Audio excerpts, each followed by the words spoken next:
All right, ladies and gentlemen, we are back, and the Stormgrounds will continue on. Team Liquid and Navi, after a very surprising game number one, not only the picks and bans, but the result. A lot of people coming into this saying that Team Liquid number one. It's unfortunately they're looking at the end of a 1-0 lead for Navi. So as we go into Garden of Terror, both Tetra and I are going to be thinking, will there be a Lily? We are in fact wondering that, and I was just looking through my Skype in between this game, and we were both on board with the Lili Ufa at the start of that game, and then as it started to go downhill, it just didn't look as good, and no one just said that better than Shamtu in in one of the Skype rooms, and these are the two messages that he sent. Lili Ufa so good with surprised face. Next message she sends, God, this sucks. Yeah, the big turnaround there was just absolutely. I mean, Navi, you got to give it to them. They have thrown us some oddballs in the past, but Team Liquid trying to do the same thing. Unfortunately, just not the same results. We have to see what they play here. Garden of Terror, first pick, first ban to Navi. They are actually going to be the ones to take Zeratul out of the draft. Yep, they were the ones to take it out last time, as well as Liquid did get first ban. But last time, Liquid banned out the Malfurion. This time, they weren't happy against that Tyrande, who basically zoned them and basically did everything she was supposed to do as a Tyrande, and banning it out in their favor instead. Alright, so what do we normally see here on Gardens of Terrors? Well, you can definitely go for Azmodan builds. We've actually seen successful Vikings on this map. Abathur for split soaks, Murkies for getting into those Garden Terrors. These are all things I saw over the weekend for NA meta. Would you believe? Your weekend sounds a lot more interesting than mine was, to be fair. But mine was mostly spent watching. Should have watched the NA stuff, actually. I was busy packing. Could have done it at the same time. I have no passion, apparently. No passion. No passion report. Report for no passion. Team Liquid going to be starting off with the Jada pick. It was left open, so they're just going to snatch that up as quick as possible. And they don't need to prioritize the support, but I think they probably will. Just the fact that last time they banned out a support first, so they wanted to prioritize and force Na'Vi into doing so as well. But this time, there's no rush. They don't need to hurry into it, but I expect them to. Yeah, if there's not a support here, I mean, there's no ban on it other than Tyrande at this point, so it's not going to be the end of the world, because you can't actually get... you will still at least be guaranteed a Brightwing by the end of it, or whoever actually doesn't get banned out. I can't really say. No, Abathur. You can't. There's no possible way to actually ban out all four supports, because then Team Liquid would be shooting themselves in the foot. So they're going to get a support regardless. Team Liquid, though, with the Abathur, could this be threatening into a Kerrigan or a Butcher? That's always the first thing on my mind when I see an Abathur. Well, right now, the fact they picked Abathur in general is just threatening overall. Due to the fact that last patch, there were a couple things about Liquid that people really feared. The first of those was Black Scorp on any melee assassin. And that was one of the most terrifying things in the game. The second was once you've banned out one of Black Scorp's main assassins and melee assassins, then picked up the other one, you then leave Vortex, who would then play the Vikings at some of the best level in the world, or Abathur at some of the best level in the world, and either of those were insane, and he would just rock them both. So you needed to either respect ban him or Black Scorp, and you can't do both. And that is terrifying. So the fact he's able to grab his Abathur here is pretty awesome.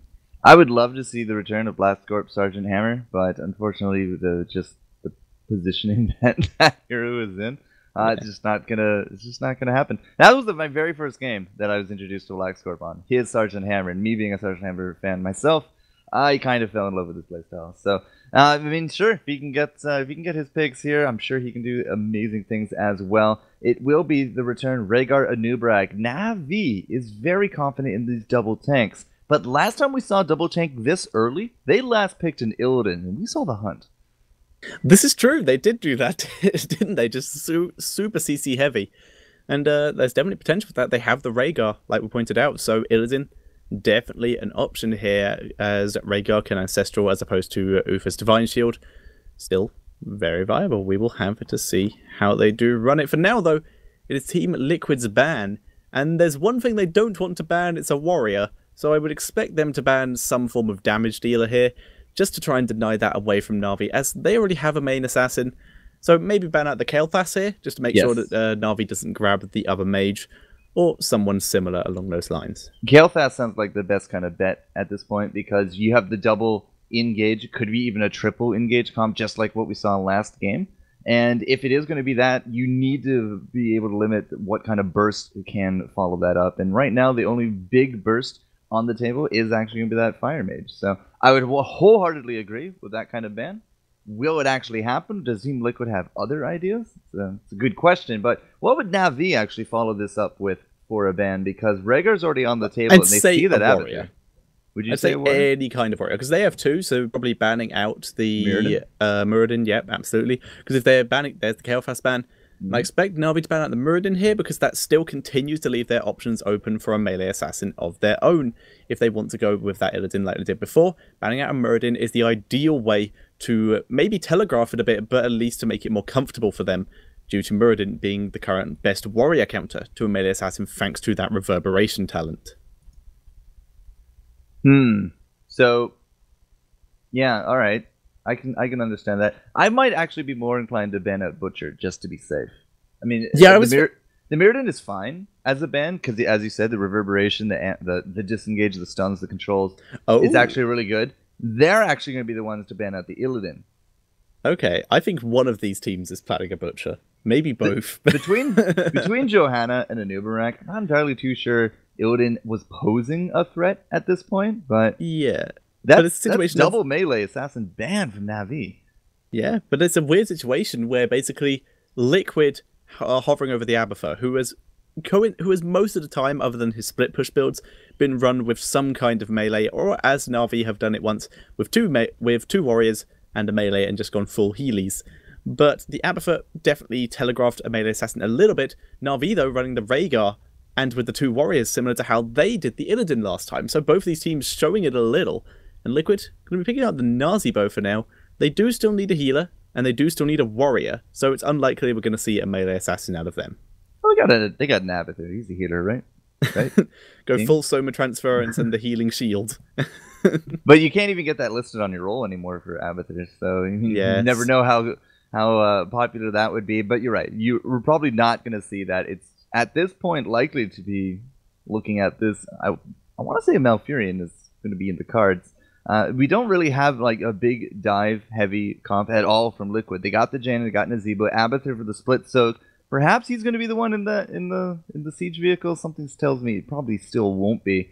But even with the Malfurion, even with an Uther, like it doesn't really seem like there's a support that will just go like bread and butter on this one. It's just I think any support at this point will work. If I had to guess, both of them are viable, but I would personally pick Uther, just due to the double warrior composition of Na'Vi, and the Rhaegar telegraphs a lot of aggression. So there's a good chance they're going to be diving onto Nazebo or Jaina at some point. So running an Uther with that Divine Shield is a good chance to try and keep them alive. So Na'Vi needs to put up some damage. Kael'thas is out, Jaina's out, Vala comes to mind. Zagara actually saw quite a bit of play between not only these two teams, but the quarters, the semis. I think it was almost every game of Zagara. Pretty much every game Liquid was playing. I've seen a lot of games over the last 48 hours, so it's all kind of blurring together for me. But Sylvanas was actually still on the table there as well. EU hasn't really put huge, heavy emphasis on first round Sylvanases. We actually have seen her more in these last rounds than anything here, at least for Stormgrounds. But Vala, Zagara, Falstead. Falstead would actually be really interesting because if Abathur ever moved out and we kept eyes looking for those locusts, a fly in could actually be the end of the worm. Very true. The surprise aerial gank onto an Abathur is one of the most satisfying things in the game. Oh my god, I need to find this replay. I saw one of the most satisfying Abathur kills I have ever seen, where a Falstad with Mighty Gust, there is the Falstad, a Falstad with Mighty Gust flew up to top lane on Cursed and Mighty Gusted Abathur into the two towers that were still up, and he died to towers. That's one of the amazing. funniest things I've ever seen, and there is the Uther coming in from Liquid. All right, so Uther, after seeing that Falstad and Sylvanas come up, I mean, it's going to be the Engage, the Hinterlands, so it's a variation of the Crispy Taco. I mean, we have a lot of lockup here for that damage into the back, so Uther and the Divine Shield looks like it's definitely the better of the picks now that we have that mage pressure out, but Falstead versus Jaina, Falstead versus Nazebo picking off Abathur's, like, the Falstead is going to, well, at least on the surface of it, get so much of value out of this pick. I'm curious to see what kind of build it will be, but the typical dueling build with secret weapon these days could actually go a long way against a lot of these squishies. Yeah, I would agree. It's going to be, I think that could be pretty effective, especially since the only real threat here in terms of their backline is going to be Muradin, due to the fact that Nazebo and Jaina, they are going to have their hands full of Anubarak and Johanna.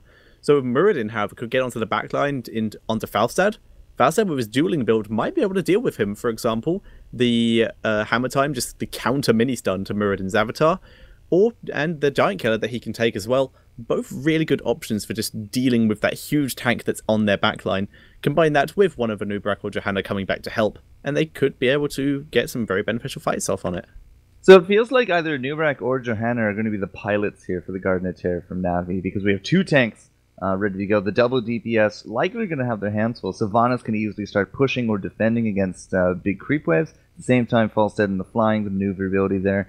And so I would expect one of the tanks to go into that, and you're still kind of fulfilling that role, at least early on. You're a big siege vehicle with a ton of health, and nobody's really going to take you down that quickly. So having just that DPS to back that up or push out another lane feels like that's how it's going to go. For Team Liquid, feels a little bit more like Nazebo's probably going to be the pick, because level 13, he's the only one here that can get sprint.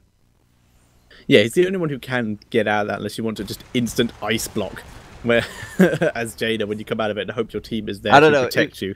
If you're that deep and you blow up and you ice block, I'm not entirely too sure that's the right move. I would agree. For now, though, let us introduce the two teams. So, ladies and gentlemen, spawning on the left-hand side, it is the blue team of Team Liquid. And starting in the mid lane, starting in the top lane. Okay, the Observer's indecisive mid lane. One of the lanes. Playing the Abathur, it is going to be Vortex. Playing in the Muradin, it is going to be Luciferon. Playing the Uther, it is going to be Grand Paqueta. And in the top lane, playing the Nazebo, being a bit slow, it's going to be Black Scorp. Wake up there, Black Scorp. And in the bot lane, playing the Jaina, that's Vortex, we've done him. Playing the Jaina is going to be Falcon. And on the right-hand side, it is the red team currently 1-0 up in this series. It is Na'Vi. In the top lane, playing the Anubarak, it is Schwimpy. In the mid lane, playing the Johanna, it is Breeze. Playing the Falstad, it is going to be Wubby. And in the bot lane, playing the Sylvanas will be Eternal. And playing the Rhaegar, it is Splendor. Wub, wub, wub. Love Wubby. Wub. Great name. No beetle build coming up from Anubarak. In fact, it's actually going to be the bed of barbs, I believe, for that level 1. So range increase there. I'm curious if that will get paired up with the Underking, and it's going to be, he's going to be the big engage heavy focus right there. If he goes for those ranges, he's going to be diving in really, really far, getting off the bed of barbs. And then, of course, Johanna will follow up with Condemn. So I called this a variation of the Crispy Taco, but Condemn into Hinterland's Blast has actually shown us repeatedly in the past some incredible value. Yep, it's pretty effective at just annihilating a huge group of enemies. And if they can get both Nazebo and Jaina in it, that's going to be pretty interesting. And the fact Jaina can't really hold them back due to Johanna being stun immune from all, and CC immune from all of Jaina's slows. Having a look at some of the other talents, Sylvanas has gone with the wind, so the extra range on her Withering Fire. Liquid moving in here, going to steal a couple seeds away from Na'Vi here. We also see Reach again there on that Holy Man, Grand Paqueta. But, with these seeds coming back and forth, how long will these night phases actually extend out? Abathur right now is kind of holding down the mid, but are there going to be any kind of big engages this early? Are we going to trade it out 90-90? We don't really have a big experience lead going either way, but this early game, to me, is how effective can we get that double soak to keep this experience lead that has started accruing for Team Liquid? Very true. It's going to be interesting to see how they do it. For now, though, Na'Vi did hit their level 4s first. That Abathur soak not really working out. Black Scorp, bit out of position here. He is going to get knocked up by Shrimpy. Wubby is here as well for the damage. Abathur's on his head. Nice zombie donut. Going to be holding Shrimpy back, but in comes Breeze for the extra damage. Heal from Grand Paqueta. Second heal for Grand Paqueta. Is he going to get away? We're seeing the chase, and he gets out Wubby, almost going down in the process. Very, very close for both teams. There's an Abathur mine underneath Wubby while he's going B, but he relocates. Oh man, if Wubby actually blew up to that line, Yeah, I saw that, as well. that would have been something indeed. Yeah, that would have been amazing. But for now, Shrimpy just holding the top lane against Black Scorp here, looking for his opportunity to maybe try and go in and pick him off. A bit of a fight in the bot lane over this Terra. Both teams looking for seeds. Liquid have control at the moment, but Breeze going super aggressive. He wants to steal as many of these as possible, and he can go aggressive to do it. His passive is off cooldown, so he can roll in. He manages to avoid the slow out of Jada. Falcon dodges the root, but Breeze taking a lot of damage there. Passive was down, gets stun locked, goes down. Splendor and Infernal both trying to do a lot of damage here. But this Terra is about to drop, and we'll see the seeds from that going over the Liquid. Top Terra is still available though, but there are no longer enough seeds for Na'Vi to get their Terra. So I kept calling the level 1 Beta Barbs, which I don't know why. It's totally extended spikes, but it still does the same thing. It's those range increases. Coming in for the second set of talents for Nubarak, the extra little beetles are going to be coming out, so every 8 seconds he's going to get another one out of that. Reverberation build feels a lot better this time from Mirrodin on Team Liquid. Yeah, it makes a lot more sense when you're going against those double warriors who are right up in your face, and Sylvanas does do quite a decent amount of auto attack damage herself. Liquid moving in here once again, looking to contest this Terra, and they're trying to just get 10 seeds, and they're sneaking in. They've managed to grab a load there. Falstad just died somewhere else on the map, and Liquid playing super aggressive here. They're 3 versus 4. They're continuing to fight, and Nubarak almost going down there. And Na'Vi just not too well in this fight. One more seed needed for Liquid, and there we go. They now have enough for their Terra, and they have control of this Shambler, so they're just going to take that down and grab all the rest of the seeds from it. We've actually had a kill on Rhaegar a little bit off camera, but now as well Falstad. 3 kills to 0 so far. Na'Vi is not looking like that early game team that we saw last round. Yep, this is very true. This isn't one of Na'Vi's most strong maps. I said that in a really bad way. Most in terms strong of grammar. maps. Yep. It's not one of their strongest maps. Forgive my grammar there, stream. But they're just going to start... Na'Vi just trying to keep themselves in this game at the moment. Grabbing mercenaries, and they're going to start defending against this Garden Terror, which is going to be Lucifron inside of it. So it's not going to be the Abathur. Yeah, so Lucifron, I mean, he's the only one that can actually bring out that Terror so far. How much work is it going to get done here at the 5-minute mark, though? Right now, he did just get pushed back very aggressively by Na'Vi, and he's just throwing his bulb into the mid lane to deal with the Siege Giants that Na'Vi took. So a lot of time of it being wasted here by Na'Vi, which is pretty good for them. Breeze losing a duel to Falcon in the bot lane. And Lucifron, now that everyone's abandoned this mid lane, is finally going to start pushing this down fairly uncontested due to Na'Vi all rushing bot lane to try and pick off Jada. But now, Lucifron's just got so much freedom, he's going to take down both towers. Man, this is going to be a ridiculously good advantage coming in from Team Liquid, because that's basically as soon as Lucifron is out of this, that's level 10. Or if they don't already have it already. Yep. Just hit level 10. Ultimate Evolution is the heroic being taken by the Abathur. Everything else is completely standard. Gargantuan, Divine Shield, Water Elemental, and Avatar. Lucifron getting knocked up here. He's just about to expire out of this. 2 seconds left. Just throwing out his Polymorph before he comes out. For now, though, they're just going to continue pushing. They have 3 hits, 3 versus 3 push area. And they have Black Scorp with them, so he can continue to siege from range. But Infernal will clear up the minions. So Liquid get a backup as they're out of protection. Alright, so level 11 compared to just under 10. It is actually going to be the Beta Barbs, so clearly I'm clairvoyant for, for our Nubarak. So interesting, the extended into Beta Barbs from that. Is that secret weapon at 7 for our Falstad? That is Boomerang. So it's just going to be a mage build from our Falstad. Alright, no secret weapon here today. But other than that, I mean, everything else does look pretty much on point. Well, the level 10s, of course, are now here as well, and we don't really see anything out of the ordinary there. It's not going to be that Mighty Gust, I'm sorry to say. Yeah, it is just the normal Hinterland Blast, which makes a lot of sense. If they can get that onto the Nazeebo and Jaina, they're going to just do so much damage and maybe get some good pickoffs. And they have the setup for it if they just want a single target burst with the Web Blast from the Nubarak. So if they wanted to, if they find a single person and want to waste a heroic on that, then they have that. Otherwise, it's just a good setup for Boomerang.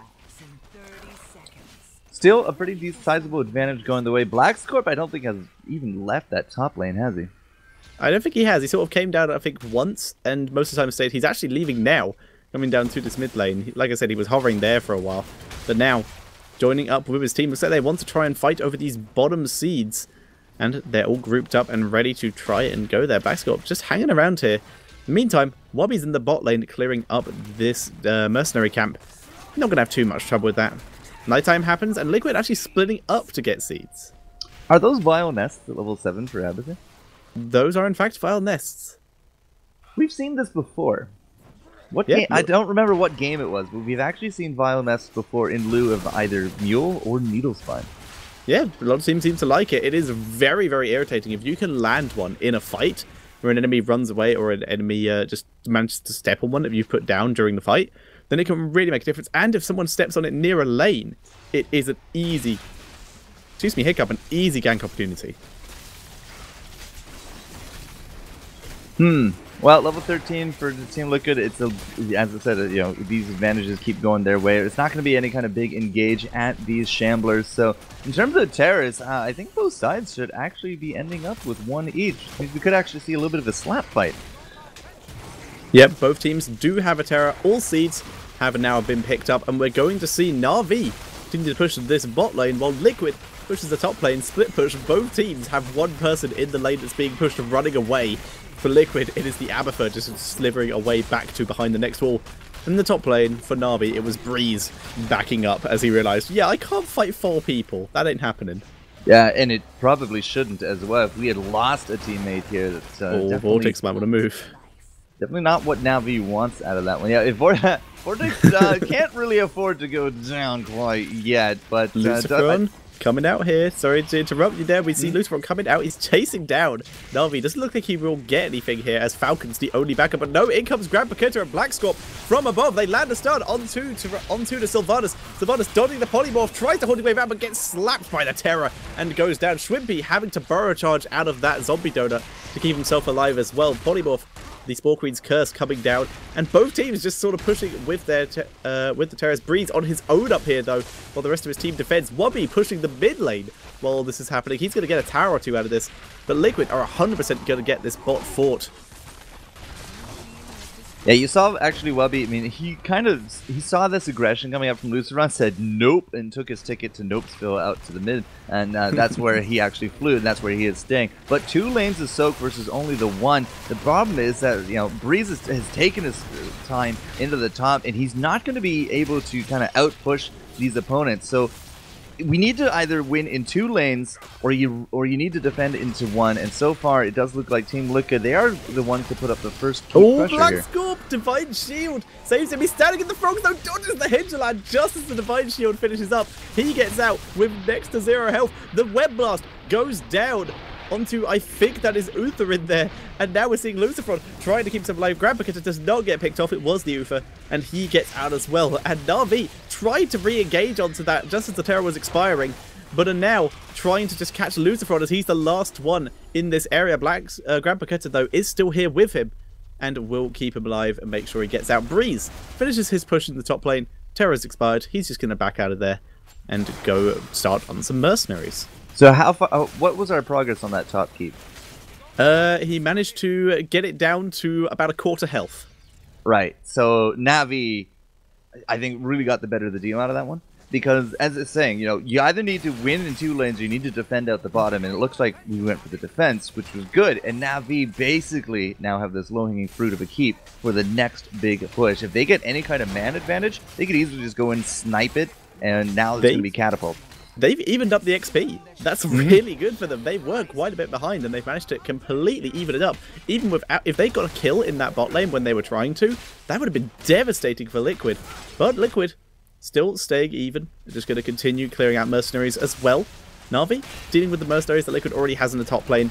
Not too much trouble coming at either side. Interesting talent choices, though. Yeah, is that what you were about to mention? Movement speed shield? Yes, it is. One of my favourite talents on Abathur that no one seems to take. That's a curious choice. That's a dead keep in the top lane. 4 members of Na'Vi moving in here. They're just going to dive it and get out. But Liquid are already here. They're ready. Falcon coming in from the back. The ultimate evolution onto that Jada as well. And Liquid are giving chase. They're going on to Shrimpy. Shrimpy gets done. We see the Web Blast come down onto, I think that's Uther again. The chase continues though. Falstad's already down. Down goes Shrimpy as well. Breeze gets his flesh shield out, manages to stun up a couple members, but he gets rooted from the Jada, and he will go down as well. And that is 3 for 0. Wailing Arrow from Infernal. He teleports over the wall to try and get out. He's still being chased, and Lucifer's not done. He's got Abathur on his head. The movement speed is so much. The slam with the extra 300% damage on single targets, and Infernal, he goes down to Lucifer and Abathur. Well, that's definitely a big synergy with this combo. Lucifer, if he can deal anybody out one-on-one, 300% extra damage on that reverberation build. This is the big, big bonus to running this. If you can catch someone running away by themselves on a one-on-one duel, they're not going to win against not, only the reverberation, but the hat. And man, Na'Vi, I have no idea what they decided to do for that push, but all they got was for a keep, and now they are actually in the big danger of not being able to get seeds this night phase. Yeah, we see a Nubrak heading up to that top terror just to try and grab some seeds, but Liquid have already finished bot lane and are now going to make their way to top. And 26 seeds, 60 seeds. Okay, they don't have enough for a second terror in this, but they easily can get up there and have enough to deny Na'Vi theirs. And that's what I would expect to see from this. I mean, Team Liquid just came off a massive team fight. The momentum, the adrenaline, it's going in. Shrimpy, you can see he's going to be setting up. He's going to be looking into the bush there as well. He will find the 3 team members of Team Liquid there, but all they have to do is just kind of delay a little bit, because I need suspect to grab this is going to be a slap seeds. fight. Oh, there's the engage. We see the Web Blast onto the Ufa. The sprint coming out of Nazbo was not enough to keep him live. Lucifer's coming in from the back, though. Ufa gets knocked up, gets silenced, but he is going to be able to get away, as that Terror is too good for zoning. Vortex and Falcon, both on Jadas, will come in and pick up most of those things, but no, Shrimpy comes in, picks up a low, but he gets stunned up, not able to pick up enough for a Terror. But the fight will continue. Shrimpy getting Polymorph with that Spore Queen's Curse, and Breeze able to zone out enough of Liquid so that the rest of his team don't go down. And now, though, Falcon has been completely separated from his team, and we're seeing RV give chase. But there's the Divine Shield coming out of Grand Paqueta, but now he's the one in danger. He gets slowed from Falstad. He's on his own. Abathur's on him. There's the speed boost. He's trying to get away. Splendor is giving chase. There's the stun, and Grand Paqueta gets out. Grand Paqueta kind of doing the best impression of Sprint that he once upon a time did actually have. And, it's only the one casualty there, but that was great from Na'Vi, because they engaged early. They saw Lucifron was coming up, and they took their advantage. They got the kill, but they're not getting a terror. I'm worried for Lucifron. Everyone's here, and this terror is dropping very low. He's dropping some very nice polymorphs. He's now out the terror. Jumps the wall. He has Grand Paqueta there, and the stun from Breeze misses, wastes his heroic. And now Liquid, they're all grouped up. They want to try and get the pick here. They're closing in onto Breeze. He blocks all of the stuns, but no. Grand Paqueta saved one just for him and is able to pick him off. So this is a weird game of calls going back and forth. Like, we've had 4-man kills for keeps. We've had boss fights that kind of came late. And now, Breeze, I don't really know what he thought he was trying to accomplish there. I mean, he didn't hit with the ult. There was nobody there to blind, so he went. But he knew, like, the Mirrodin was right there. He knew nobody else was on the map. It's kind of curious going back and forth. Some of the questionable calls going into this game. Yeah, it is very interesting seeing how it is going. Now, Liquid just going to be pushing this bot lane. We have the Hive Mind coming out of Abathur. I like this. You can basically give 2 of your team sprint. And wow, that cold embrace there coming in from the Sylvanas is pretty nice, but it's only really hitting the zombie donut at the moment, not even bouncing near enough to the team of Liquid. Hey, zombies that are vulnerable are still vulnerable zombies, okay? Yeah, they're very emotionally unstable. Yeah, they're just falling apart at times. Yeah. Level 20 now in, as Team Liquid, that little bit of an advantage coming in. Double bolts, you got the Hive Mind, the rewind, and that redemption coming in. The Hive Mind is going to be very, very interesting to me, because right now the only 2 that kind of should be sticking around to each other is the Uther and the Mirrodin. So I think it's more along the lines of just the double sprints. It's escape. It can easily give you a good disengage for your team here. Having a look at the 20s from Na'Vi, though, as they did just grab theirs as well. Storm Shield coming out of Johanna, as opposed to the Indestructible that we usually see. Hardened Shield from the Anubarak. Epic Mount from Velstad. He needs that escape at this point. Another Storm Shield from Rhaegar, and Bolt of the Storm for Sylvanas. So Johanna's going for group survivability rather than her own. Yeah. That is, well, we'll have to see if that will be the straw that breaks the camel's back, because right now, I mean, Anubarak with the Hardened Shield wouldn't have assumed that they needed a Storm Shield to go on top of that. Na'Vi, they're grouped up in this top lane again. Looks like they're just going to try and backdoor the core here. They're running in. They have a Bruiser Camp with them. They're pushing onto the core. Falstad flies in with the Epic Mount. They're trying to burst it. Liquid are all back. The fight will happen here. Hinterland Blast hits no one. The Silence hits a couple. Jaina gets caught in the Web Blast. Fight is going down. Wubby is getting burst out. Assist healing keeps him alive though. Core's on 50%. Out comes Jaina. She's getting stunned. Divine Shield blocks her down. The Core's going down so quickly. They're still full health. In the back, there's so many stuns are coming out. Core drops low. It's so close. Core survives on 6%. And Liquid are immediately up and heading towards the Na'Vi core. There's already a Bruiser Camp there. And this will be GG. That was close. 6%. The big difference in that fight, it was a great attempt from Na'Vi. I'm not entirely too sure that they needed to do that right then and there. But if they had actually flown in and taken out the Abathur, or they had flown in and adjusted their timing for one more creep wave, the creep wave in the back stopped the catapults. That's the 6% right there. The catapults stopped attacking the core mid-fight. It would have been GG. But Na'Vi will actually drop game number 2 here for a tie game. Or tie series. Yeah. Super well played by Team Liquid, bringing the series back up to a tie, like you did say. And that was so close. That was so well played by Nova. Later said that one minion wave just stopped their catapults from attacking. If Liquid had been a little bit slower coming back, or they'd cleared that minion wave on the way, it might have meant they were too slow taking down the core, but maybe the catapults would have finished it while they were tied up with Liquid. But Na'Vi played that almost perfectly. They locked down Jaina, they kept their team alive. If they'd split up at the end again there, with their two tanks separate from each other, that might have made a difference, but that does explain the Storm Shield, the double Storm Shield there. Yep, so they said, all right, we just got to do this with a big push right then and there, so... that is a good point. You know, the Hardened Shield, the Double Storm Shield, Epic Flight to come in. Well, you didn't really need Epic Flight for that. Here's a fun note. If they were planning to do that right then and there, why did we go for Epic Flight for him?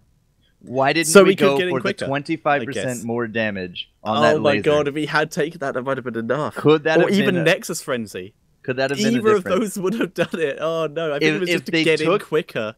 If they took the Storm Shield for that, the Epic Flight form was a terrible idea. I don't know. It might have just been they thought of it afterwards. Oh, wow. Now that I'm thinking about it, if they had done that, that would have made so much more sense. I guess they weren't thinking about it when they took their heroics. So another thing to note is that you know, the Falstad, he flew right over the Abathur during that as well. If they had picked off the Abathur, if they had a little bit of extra creep wave, one more catapult, a little bit more damage rather than the Storm Shields, it could have absolutely been a different game. 100%. But it wasn't. So that was why we're going to go to game number 3 with a tie game series, which means that we are guaranteed at least 2 more epic matches here for the Stormground Hitbox Finals. Something to think about. Game number 3. Something to think about. But first, we want to tell you about a competition that we are having. We have been having since the first day of this tournament with our sponsor for this event, Steel Series, where we are giving away some amazing gear. We are giving away a Steel Series Sensei Raw, the Heroes of the Storm Edition. That is the awesome mouse by Steel Series, and a Steel Series QCK mousepad, which is also Heroes of the Storm Edition. And if you want to win any of those, we've been giving them away since the first day of this tournament. This is the last day. And you can win by either going to Twitter and tweeting about this tournament, include the hashtag Stormgrounds in your tweet, and you will be included in the prize draw. Another way you can win is by going to the Facebook page of Steel Series, facebook.com/Steel Series, and leaving them a wall post saying, I love hashtag Stormgrounds, which you should after that game. That was awesome. And finally, you can follow this stream, and you will be entered in on Hitbox, and you will be entered in the draw to win that amazing gear. For now, though, we're going to head to a very quick break, and when we come back, we're giving you a bit of time. You can head to those websites during the break. When we come back, it will be game number 3 of Team Liquid versus Natus Vincere.